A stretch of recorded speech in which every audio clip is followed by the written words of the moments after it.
18 años transcurrieron entre la muerte de Federico Stupor Mundi y la extinción de su dinastía con el cruel asesinato de su joven nieto Conradino, 1268, después de la batalla de Tagliacozzo. Durante este periodo tempestuoso continuó el feroz duelo entre los güelfos y los gibelinos en Italia, dividiendo las ciudades, las clases y las familias, pero siempre dominado por el inflexible propósito del pontificado de destruir a los Hohenstaufen y de evitar para siempre la amenaza que su poderío representaba para la expansión del Estado papal. Es un indicio de la fuerza que tenía Sicilia bajo Manfredo, el hijo bastardo de Federico, y de la división de la opinión italiana, que el pontificado se viese obligado a apoyarse en los extranjeros para llevar la guerra a término favorable. Después del fracaso de dos ejércitos papales financiados con el dinero inglés, 1261, Urbano IV, el primer francés que ascendió al trono papal, ofreció la corona de Sicilia a Carlos de Anjou, el hermano menor de Luis IX. El reino de Sicilia atraía a este príncipe rico y ambicioso, no solo por lo que era en sí mismo, sino como punto de apoyo para conquistar el imperio griego. Bajo Clemente IV, otro papa francés, el convenio fue concluido con el resultado de que un ejército francés, superior en pericia, disciplina y mandos a los contingentes que Manfredo y luego Conradino pudieron oponerle, aseguró al papa su triunfo final, 1268. El partido güelfo en un predominio evidente y a Carlos de Anjou el trono siciliano. Los resultados de esta larga lucha pueden ser sintetizados brevemente. Italia se perdió para el imperio. La magnífica civilización de la Sicilia normanda, que había constituido una de las glorias de Europa, quedó destruida por la tiranía francesa de Carlos de Anjou, tiranía tan odiosa y completa que llegó el 30 de marzo de 1282 a la terrible insurrección conocida con el nombre de Vísperas Sicilianas, y más tarde a la separación de la isla del reino francés de Nápoles y a su progresiva decadencia en la escala de la influencia política.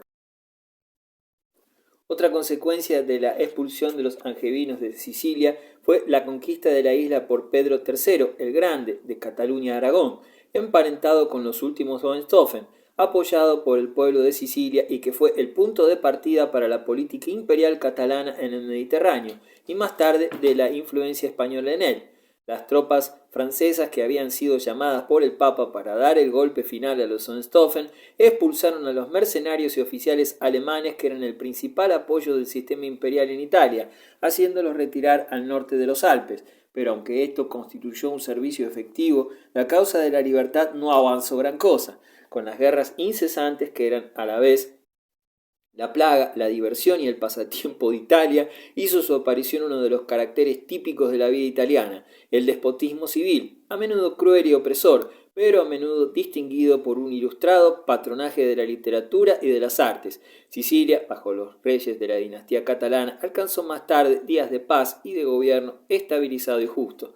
La unidad germánica encontraba más obstáculos que nunca. Las largas ausencias del emperador Federico, las pródigas mercedes que se había visto obligado a hacer en 1220 y en 1231 a los príncipes laicos y eclesiásticos, y finalmente la terrible guerra civil desencadenada por el Papa, que había oscurecido los últimos años de su reinado, excluyeron la esperanza de cualquier restauración efectiva de la autoridad imperial en Alemania. Lo poco que se preocupaban los príncipes germánicos por el imperio como instrumento de gobierno alemán pudo verse después del asesinato de Guillermo de Holanda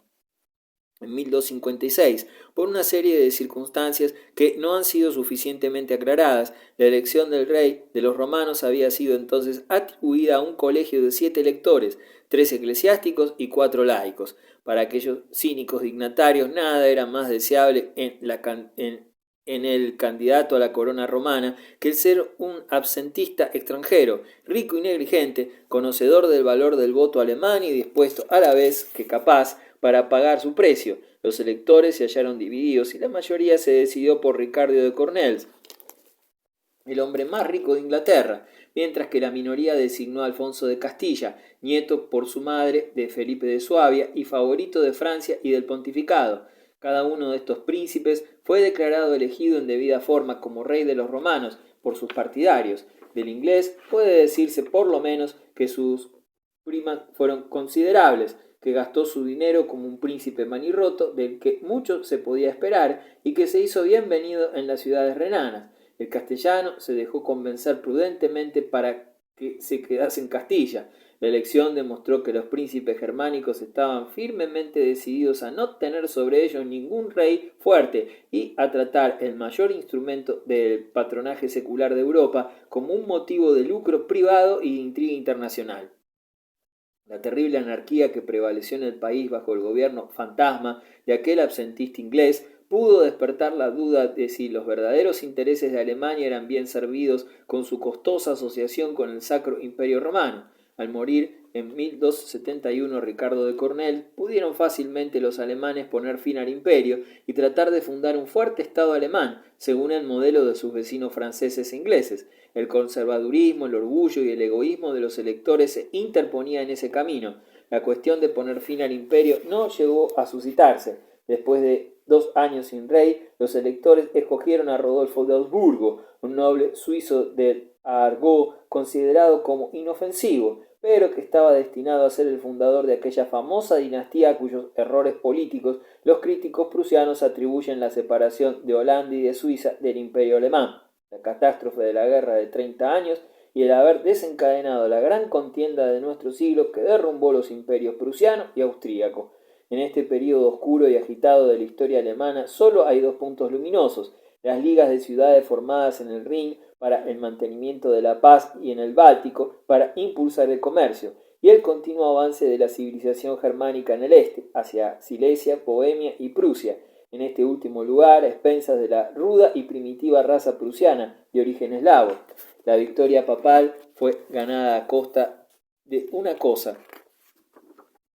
contribuciones forzosas para instituciones internacionales, por mucho que éstas sean valiosas, son siempre impopulares. Si el problema de costear las atenciones regulares del pontificado ya era grave, más odiosa había de ser la tarea de procurar los recursos necesarios para llevar a término una guerra papal. Inocencio IV, 1243-1254, no retrocedió ante ningún expediente que pudiese ocurrirse al espíritu fiscal rencoroso de un obstinado genovés. Para adquirir influencia, proveyó los beneficios ingleses en absentistas italianos, monopolizadores de cargos eclesiásticos. Para obtener dinero, impuso cargas agotadoras al clero de Inglaterra y de Francia. En las páginas de Mateo París, uno de los mejores y más vigorosos cronistas ingleses, puede seguirse la creciente marea de indignación que tales extorsiones arbitrarias provocaron en aquel país, renombrado entre todos por su obediencia a la Santa Sede. Incluso Luis de Francia, cuyo país fue tratado con más consideración,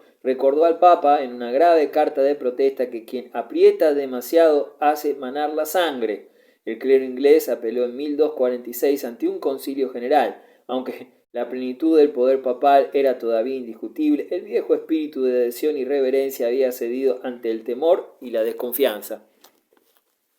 Los truenos hildebrandinos ya no operaban el antiguo milagro. Cuando fueron repetidos por Bonifacio VIII, 1294-1303, en el cual la persecución de ventajas familiares era tan flagrante que llegó a predicar una cruzada contra los Colonna, sus enemigos personales, el Papa encontró la obstinada e inmediata resistencia de Inglaterra y de Francia. Ni Eduardo I ni Felipe el Hermoso estaban dispuestos a admitir un solo instante la doctrina de que un rey no está capacitado para levantar impuestos a su clero, que excedieran sus obligaciones feudales, clericis laicos, o de que fuese necesaria para la salvación de su alma su sumisión al Papa. Cada soberano, del modo más drástico que pudo, demostró que estaba decidido a ser el dueño de su propia casa y que en esta decisión se veía apoyado por su pueblo. Incluso cuando Felipe el Hermoso, en un arranque de desesperación, envió a su agente Nogaret a Roma para secuestrar al fiero y anciano Papa y llevarlo prisionero a Francia,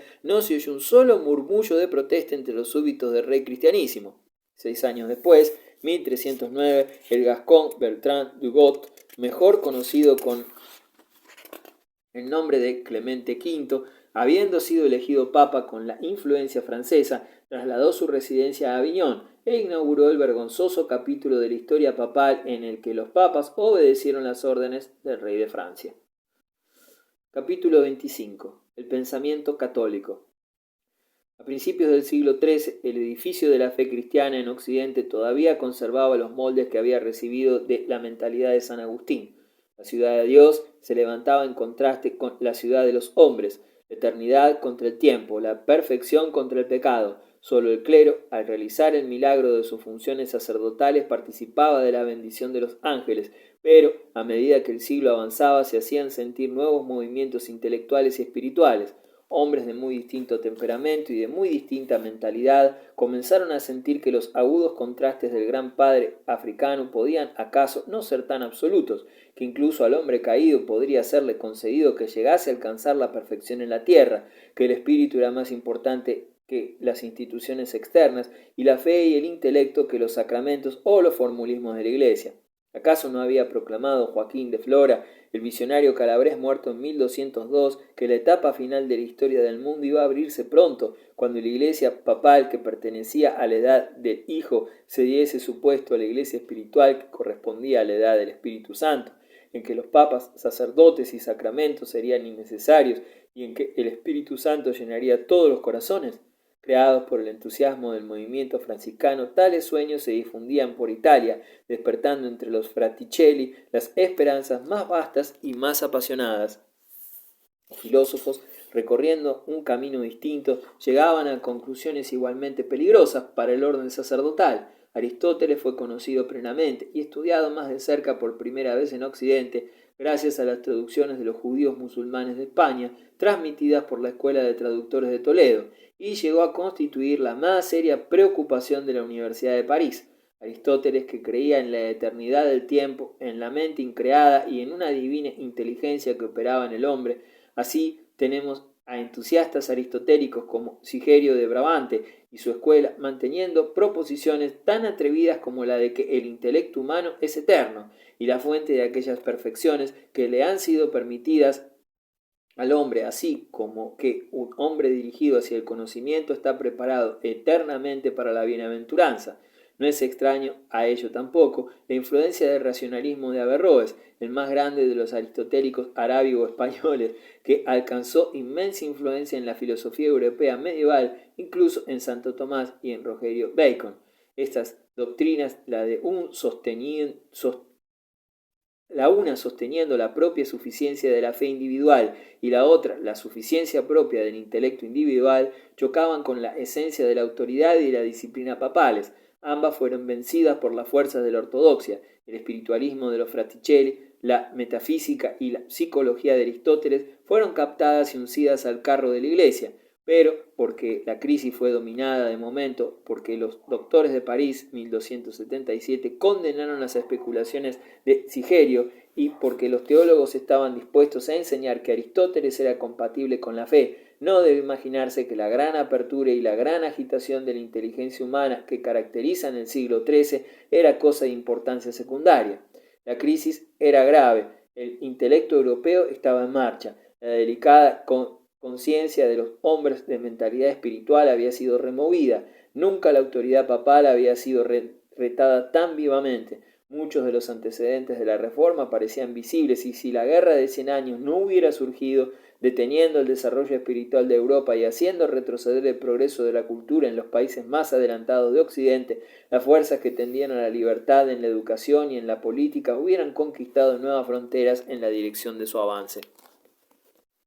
En los momentos más críticos, Alberto de Colonia, llamado Alberto Magno, 1193-1280, y su discípulo, Tomás de Aquino, 1226-1274, hicieron sentir el peso de su maciza inteligencia en la balanza católica. Estos dos dominicanos, el primero un alemán, el segundo un italiano del sur, aprovecharon la gran agitación intelectual motivada por la recuperación de las obras físicas y metafísicas de Aristóteles para construir alrededor de la Iglesia católica poderosas defensas filosóficas. El alemán representaba una vasta enciclopedia de conocimientos, dominado por su masa. El italiano poseía mayor agudeza, más solidez y método más claro. Ambos saludaban como bienvenido el nuevo conocimiento. Ambos creían que lo esencial de la filosofía experimental del pensador pagano podía conciliarse con las doctrinas cardinales de su iglesia. La erudición maciza del uno y la sólida argumentación del segundo, la vigorosa ortodoxia y la elevación de ambos impresionó a los pensadores contemporáneos y la inteligencia occidental